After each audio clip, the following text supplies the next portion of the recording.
Shalom. First and foremost, I want to give all praises, honor, and glory to Yahweh, Bahasham, Yahweh Shai, Bahasham, Rachak Kodash. Double honors to the elders and the apostles of Great Millstone, and peace and blessings to the elect. And today we're going to go into the book of 2 Thessalonians, the 2nd chapter. Now we beseech you, brethren, by the coming of our Lord Yahweh Shai, that by our gathering together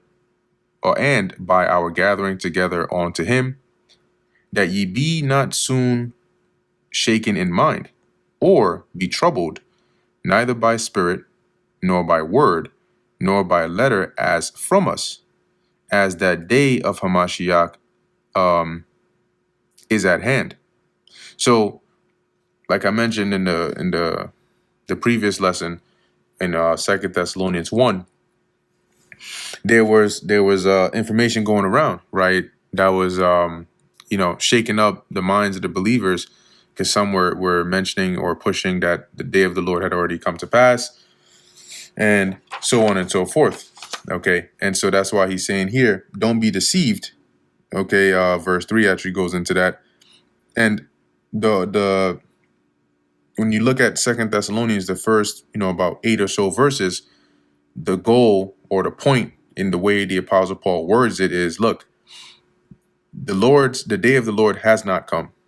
Okay, and so don't be worried thinking it has happened already, or don't let that mess with your mind. In fact, as I explained to you before, I'm going to explain it again.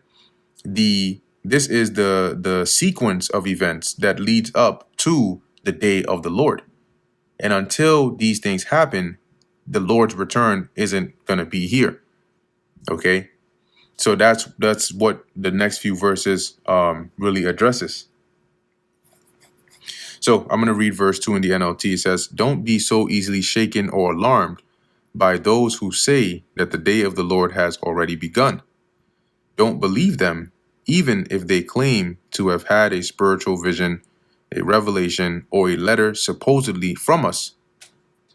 Verse 3, "Let no man deceive you by any means, for that day shall not come except there come a falling away first, and that man of sin be revealed, the son of perdition."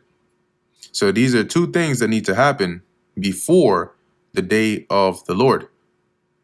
And the falling away, all right, is what now we look at historically, because it did happen. But what would happen is there would come a period of time through a series of events where even those that believed, eventually they would die. And then you would have the truth or the gospel pretty much, it'll as it says in 2nd Ezra, the 6th chapter, that have been so long without fruit, right? It's going to be almost dormant. All right. And it happened to the point where not only those that believed in the gospel eventually died, you had Israelites, right? Us as Israelites lost fell from the truth, fell from our heritage, fell from the knowledge of our nationality.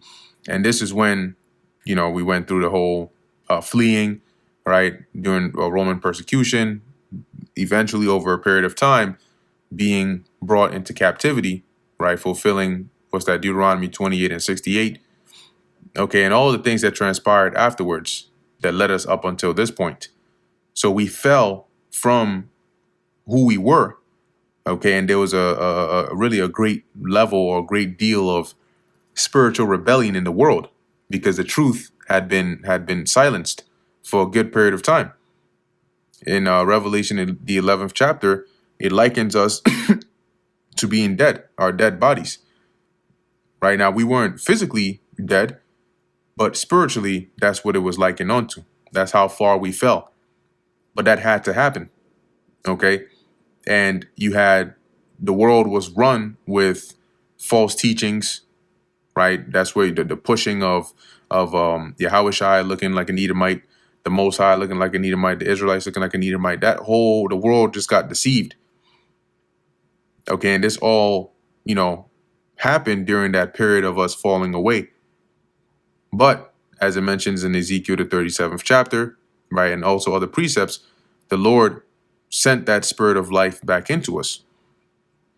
Okay. And that was a transition from the falling away into the time when the man of sin is being revealed. Because first off, who is the man of sin? The man of sin is not one individual man. It's a particular nation of people, all right, which are the Edomites. Malachi 1 and 3 tells you that. They are the border of wickedness, the habitation of wickedness. Okay. They are the man of sin and the son of perdition. And perdition meaning destruction. And that's what they do. But who would reveal them? The Lord would reveal them through us. So we fell away, but then the Lord brought us back and open up our eyes, gave us the spirit again, gave us the knowledge, gave us the truth. Once again, 2 Ezra 6 and 28. Corruption shall be overcome, and the truth that have been so long without fruit shall flourish. And through that, we are revealing, through the Spirit of the Lord, removing the veil and exposing who this man of sin actually is, i.e. the son of perdition. Verse 4, so the Apostle Paul is saying, these things have to happen before the day of the Lord. And those things haven't happened yet. So don't fear, because the day of the Lord has not come to pass already. Verse 4, who opposeth and exalteth himself above all that is called God. Right. Once again, who does this perfectly fit? Esau, Edom. They have a God complex. You want to see an example of this? Go and listen to speeches and videos done by Yuval Noah Harari, which is one of the representatives, okay, of them. And you hear the way that they speak. They're so bold as to, they push the opposition of creation as we know it to be, right? And they oppose that by framing it as faulty. The the organic has faults. You get sick. This is not efficient enough. This is lacking here and there. But with technology, with AI, with the inorganic, we can replace God. We can fix where he messed up. We can go above. That's them exalting themselves. That's the God complex that they have, right? Above all that is called God. And so let's look into a few of these words here, starting with the word opposeth, to be set over, opposite to be adverse to. And that's why, and even if they don't come out every day and say it directly, which now they actually are, when you look at the direction in which they're going, the world they're trying to create does not further the creation of the Lord. It does not further the glorification of the Lord. It tries to eliminate the Lord out of it. They're trying to recreate after their own image. And exalteth, right? It says to lift, to raise up over something, to lift one's self up, be exalted, to be haughty, right? To be proud, to behave insolently towards. You see, and that's them. That's the spirit that they have towards all that is called God. I think it was the word called, was it? Or maybe it was the word God. Let's go into that word theos.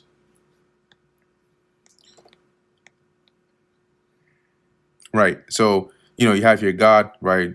Spoken of the only and true God. Point number 4, whatever can in any respect be likened unto God or resemble him in any way, they are adverse to it and they lift up themselves above it as though they can do better than God. So that he, the man of sin, as God sitteth in the temple of God, shewing himself that he is God. And that's their mindset, to replace the God of the Bible, right, with themselves, right, their new God, so they can basically get the world to worship them, to show themselves that they are better. You don't need the God of the Bible anymore. That's how they're designed, and that's why they oppose all that is called God. So the Apostle Paul is saying these are the traits of the son of perdition. These are the traits of the man of sin. Well, guess what? If if the Most High is a God of life and you are opposing him, then it makes sense as to why you were called the son of perdition. Verse 5, remember ye not that when I was yet with you, I told you these things? So he's now reminding them, saying, look, when I was there, preaching unto you, I explained these things to you already. Did you forget about that? Let's read this in the NLT as well. It says, don't you remember that I told you about all this when I was with you? And now ye know what withholdeth, that he might be revealed in his time. And what the Apostle Paul is saying here is, I've listed out to you already the things that have to happen before the day of the Lord. Okay, and you already know what withholdeth. Withholdeth is basically to hold back. So in other words, verse 6 is saying, you already know what is currently holding him back, so that he can be revealed, as it says, that he might be revealed in his time. So he can be revealed when the proper time comes. See, so and that's the Most High, right? The Most High had or has an appointed time for when the man of sin would be revealed. So the Apostle Paul is saying here, you already know that he has to be held back, because even though when you look throughout history, you had the Roman Empire at the time, which was of the seed of Esau, right? The pagan Roman Empire. Then eventually, you fast forward into time, the Renaissance era, the Europeans, Esau. But he really grew into that dragon at the time for him to be fulfilled, which is now. So even though they were in rulership for different periods of time, the Lord withheld that them reaching their peak, because they would be revealed as the man of sin at the peak of their wickedness. But these events were withheld for a period of time, because it wasn't time, at the point when the Apostle Paul wrote this, for them to be revealed. Other things needed to take place first. Verse 7, for the mystery of iniquity doth already work. Only he who now letteth will let, until he be taken out of the way. Okay. And as it says, the mystery of iniquity, we know what iniquity is, right? Which lines up with the man of sin, iniquity and sin. So the mystery of iniquity doth already work, meaning at the point when Paul was writing this, you already had lawlessness, active. Okay. But it wasn't in the full manifestation. Okay. And this was happening through the Roman Empire, because they are once again of the seed of the man of sin, of Esau, Edom. And it was already at work, right? The roots were there, but that wasn't the moment in which they would reach their peak, i.e. the time for them to be revealed. But the seeds were already there. They're already planted. Okay. And it says, only he who now letteth will let, meaning that the one who is currently restraining them will continue to hold them back. That's the Most High. Remember, there was a time for all these things to manifest, but it wasn't at that time. The word letteth in the Old English, or when you actually go into the meaning of it, it means to restrain or to hold back. So let's go into that. Kateko, it says to hold back, to detain, to retain from going away, to restrain, to hinder the course or progress of. So we know this man of sin there were certain things that he had to do, certain things he had to fulfill to reach a certain point where the Lord would put the Spirit on us on the earth to reveal him, right? And he would be made known, i.e. this is the man of sin. So it says here, point 1, number 2, A, read 2 again. It says to restrain, hinder the course or progress of that which hinders anti-Messiah or Antichrist from making his appearance. To hold fast, keep secure, keep firm possession of. So when you go back, the Apostle Paul is reiterating the point to them that, yes, the mystery of iniquity is already at work, right? You have this wickedness, this lawlessness is already at work, but now isn't the time. They're still being withheld. Okay, the time for that revelation of the man of sin is not now. It hasn't hit yet. So he is being restrained until he be taken out of the way. Now, in the English, this wording can be a bit misleading, because taken out of the way doesn't mean to be destroyed. All right, when you actually go into the word taken, it's basically what he's saying here, until he be taken out of the way, meaning until that restraining, that time of them being held back, is removed. Okay, and then they can be allowed to really, come on the scene, right? Embody that spirit of the man of sin, reach that peak of wickedness, so that they can be revealed, and then they can be destroyed. So this is the word taken, genomahi, to become, i.e., to come into existence, begin to be, receive being, to become, i.e., to come to pass, happen of events, to arise, appear in history, to come upon the stage, right, of men appearing in public, to be made, finished, to become, right? So the word taken, right, when it says to be until he be taken out of the way, in essence, the verse here, Paul is saying that the mystery of iniquity is already at work. But the man of sin that has to be revealed, he's not going to be revealed in this time. He's being held back. That point of revelation is being withholden, is being restrained by the restrainer, which is the Most High, until the point when he says, okay, it's time for them to come on the scene, i.e., to fully embody, right, that spirit of the man of sin, and then to be revealed. So when you look at the Romans, yeah, they were doing wickedness, but it wasn't in the full. When you compare Esau now, his kingdom and the things he's doing now, to what he did as the Romans, or even back as the during the Renaissance era, it wasn't on the same peak or the same level as it is now. So now that they're at their highest point of wickedness, is also now that they're being revealed, right, as the man of sin. And that's why the verse 8 says, and then shall that wicked be revealed. See? So their wickedness has already started now through the Roman Empire, but they're being withheld from the fullness of it until the time when the Lord removes that restraint, and they come on the scene, in the fullness of their wickedness, and then shall that wicked be revealed. Why? Because they needed one to do certain things, right? I think in Revelation 20 it talks about how they would be loosed, and then they would go and deceive, the nations for a period of time.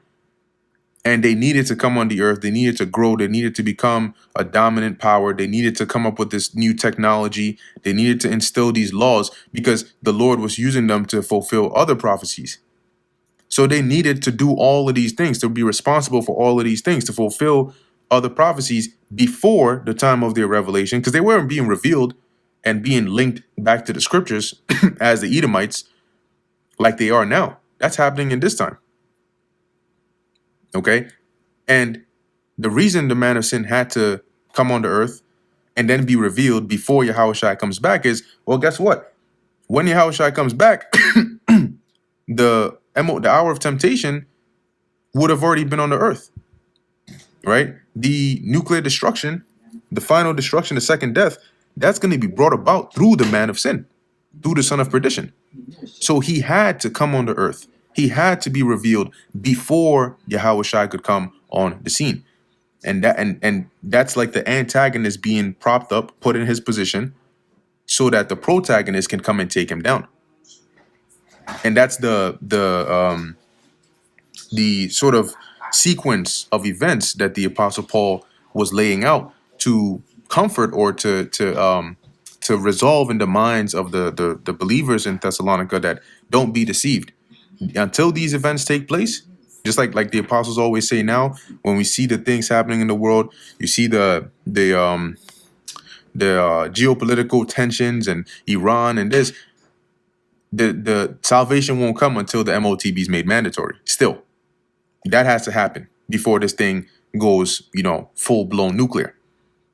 See, so likewise, the Apostle Paul is saying these things have to happen before Yahushua will make his return, because they bleed one into another. Right, one leads to one, which leads to one, which leads to one.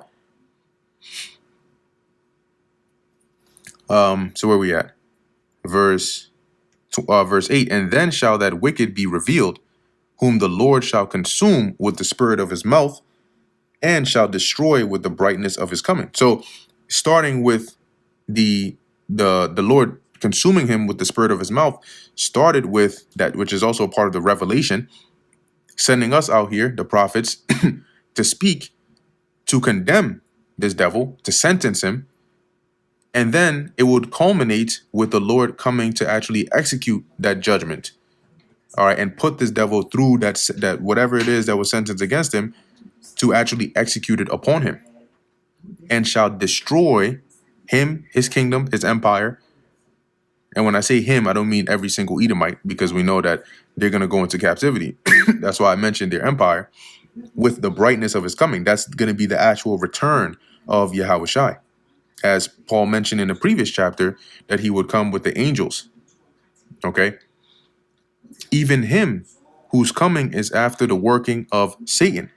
That this is referring to that wicked. Okay. And then shall that wicked be revealed, who the Lord is gonna destroy, even him, that wicked, whose coming is after the working of Satan. So when you go into that word coming, it's basically, parousia, his presence, his arrival, right? His mindset, his will is after the working of Satan. And the working, there you go, energia, meaning working, efficiency, energy, right? So this man of sin's energy, his power, his influence is going to be after that of Satan. And that is where they draw their power, their energy, their influence, all of that from, the left hand, with all power and signs and lying wonders. And that's what we see, right? And now they furthered it to the point of the use of technology to create these signs, right? These deceptive lying wonders. Lying meaning pseudo, it's false. It's a false miracle. It's a false wonder. It's it's out of the norm, but it's not done, authentically. It says here, and with all deceivableness of unrighteousness in them that perish, because they received not the love of the truth, that they might be saved. So he would use all deception of unrighteousness to deceive and to get them that were destined to be destroyed, because those are the ones that are going to perish. And those that believe and fall for those lying wonders and those signs are destined for destruction, because you're going to end up taking his mark, right? You're going to end up worshiping the beast. You're going to end up succumbing to the influence of the deception of this man of sin. And that's going to lead you to your destruction. You're going to be condemned. Why? Because they received not the love of the truth, that they might be saved. They rejected the truth. They rejected the preaching of the gospel. So there was that salvation was closed to them. And for this cause, God shall send them strong delusion. So because they rejected it, the Lord is going to send them a strong delusion. The delusion goes into like a mind of error, that they should believe a lie. See, whom the God of this world hath blinded. So the lie comes by way of the deceivableness of unrighteousness that the man of sin pushes, which leads you astray from the Heavenly Father.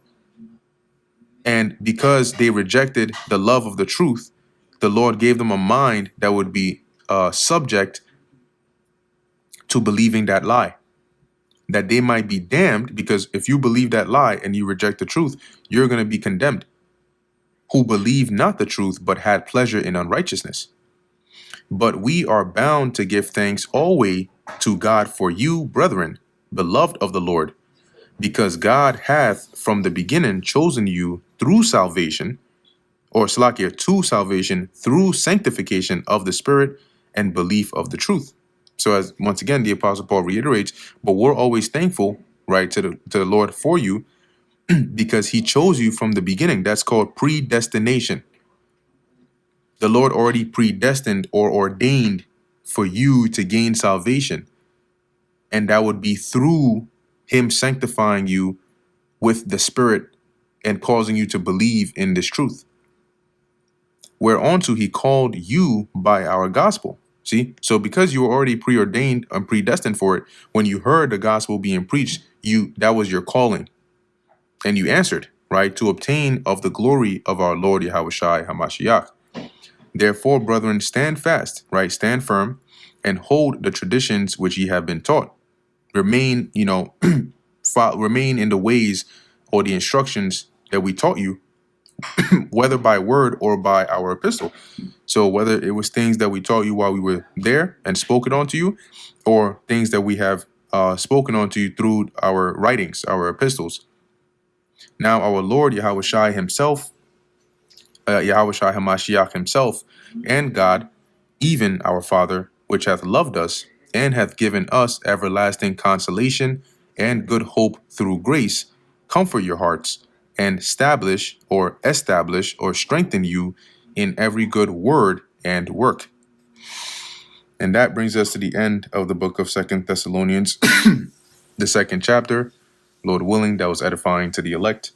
In closing, I want to give all praises, honor, and glory to Yahweh, Bahasham, Yahushai, Bahasham, Racha Kodash. And until next time, Shalom.